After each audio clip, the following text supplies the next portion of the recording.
Yan po. So ito po yung pinas na sinasabi ko sa inyo.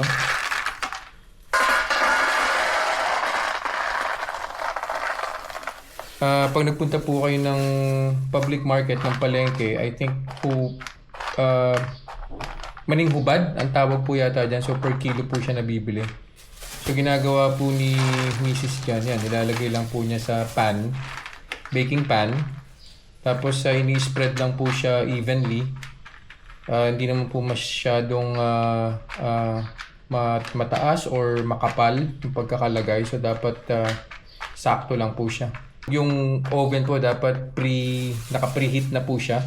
350 degrees ang preheat temperature ni oven. Mga 5 minutes po siya. Tapos after 5 minutes ready na po si oven. So po pwede na po siyang dalhin dun. Ayan, hindi naman siya mainit. So dadali na po natin.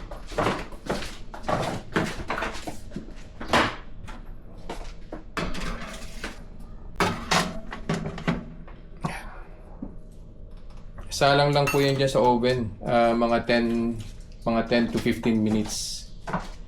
Tapos, after 10 minutes, you need to open the oven, tapos pull it out, tapos shake it a little bit. Kung kailangan pong pagpalitin yung pan, pagpapalitin nyo po yung pan, yung sa harap sa likod, yung sa likod sa harap naman po, para evenly cook po siya.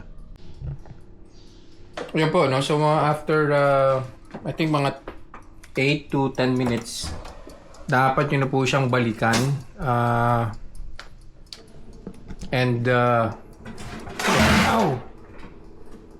Kailangan po siyang i-shake.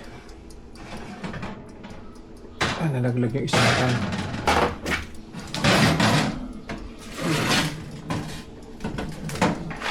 Ayan. Para ma-bake po siya evenly.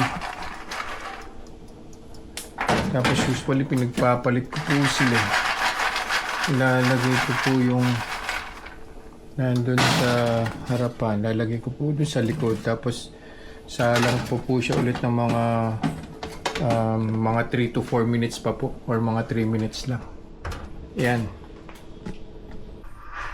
Yan po. Halos medyo nagba-brown na po siya. No? Yan, okay na po yan. Hindi na po dapat na pa-brownin pa ng gusto kasi baka pumait naman po yung lasa niya. Sakto na po yan. Medyo makunat po yan pag mainit pa.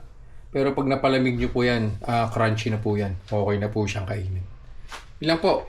See you guys in the next vlog. Bye-bye.